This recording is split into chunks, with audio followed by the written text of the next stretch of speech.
Hello, everybody. I'm Nathan Barker. Today, I'm going to be talking to you about dream analysis and dream interpretation. So, I'm assuming most of you have had at least one pretty strange dream that you can remember. Usually, everyone has at least one. So, some common themes include flying. Maybe it's a nightmare, you're getting chased and you can't run. Or it could be really crazy, like you're talking to a fictional character that you convinced you know, but in reality, they don't actually exist. So, according to Psychology in Your Life by Grayson and Gazzaniga, you spend about 6 years of your life dreaming. So, although it can be easy to dismiss your dreams as insignificant, they actually do play a pretty important role in your life. What made me interested in dream analysis, I started having recurring dreams of my teeth falling out, and I didn't really know why they were happening, but they were worse than the scariest nightmares I've ever had. It was really unsettling, very uncomfortable, and I've had them at one point for about 3 years straight. I would be having them. Um, so that made me read a lot into the psychologist Carl Jung. He was a 20th century psychologist who did a lot of work continuing the research and writing of Sigmund Freud. His Basically, his hypothesis was dreams reveal unconscious material to you in a way that helps you unpack your emotional states. So I'm going to be talking about three things today. I'm going to be talking about how dreams physically happen in your brain, the actual processes that are going on, the purpose of those dreams, and also how you can interpret dreams for yourself.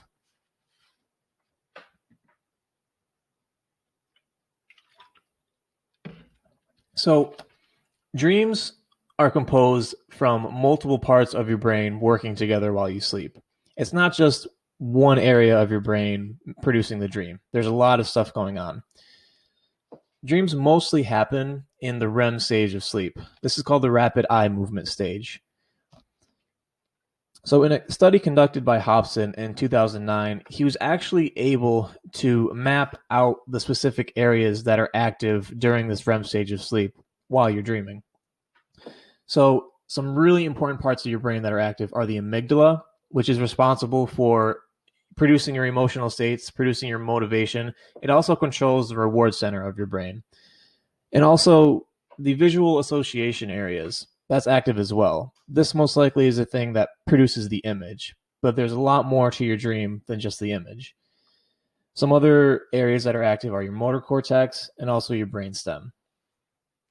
This study also found that the prefrontal cortex, which is responsible for rationality, your self-awareness and reflection, that prefrontal cortex is not active during the REM stage of sleep. This could explain why all of these irrational, crazy things going on seem normal to you, because your prefrontal cortex isn't active. It's not there to make sense of the things going on. So, to put it into an equation, your dreams are the product of your emotional states plus your visual cortex producing images without rationality.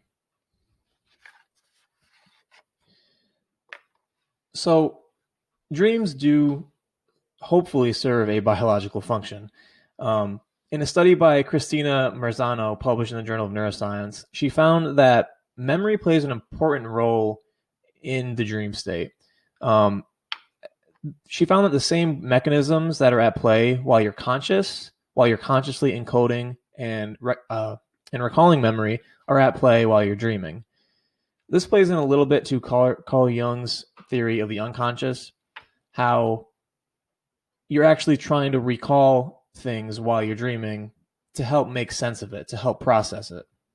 In another study by Matthew Walker at UC Berkeley, he found that the less REM sleep you get, the less able you are to regulate your own emotions.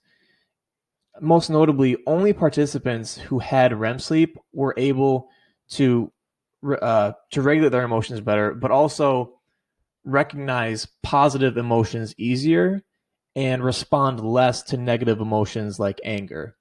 And so that's pretty significant and very important. So what can you learn from your own dreams?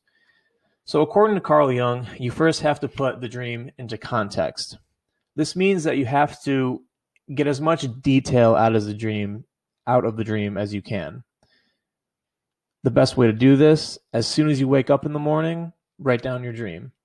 Just keep a journal by your bed, keep a pen. As soon as you wake up, write it all down.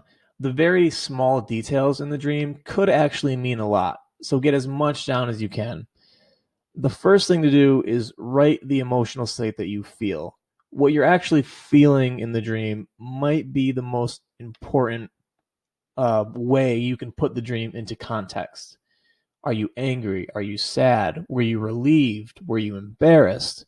There's a lot of different emotional states. So find a list of emotions and pick out the one that best describes the feelings that you had throughout the dream. So when you do this, look for patterns in your dreams. Don't just look to interpret one dream and think that you're going to be able to solve all of your problems, if you do have problems, by interpreting one dream. The best thing to do is do it over a span of time. What similarities are in each dream that you have? Do you have a recurring image? Do you have a recurring emotion? Do you have a recurring emotion to a specific image? When you can do this in the long term, it starts to make a lot more sense what is actually happening in your unconscious mind. What is your brain needing to process the most? So with this information, I'm hoping that you guys are a little better equipped to start understanding your dreams better. The research isn't final on dream analysis, and I'm not sure if there is going to be a point where it will be final. We still don't know exactly why we dream. There are some clear benefits in the studies that I showed you, but it's not known yet exactly why, how dreaming evolved and for what reason. So I'm hoping you guys do a little bit of journaling yourself and try to interpret your own dreams. Thank you.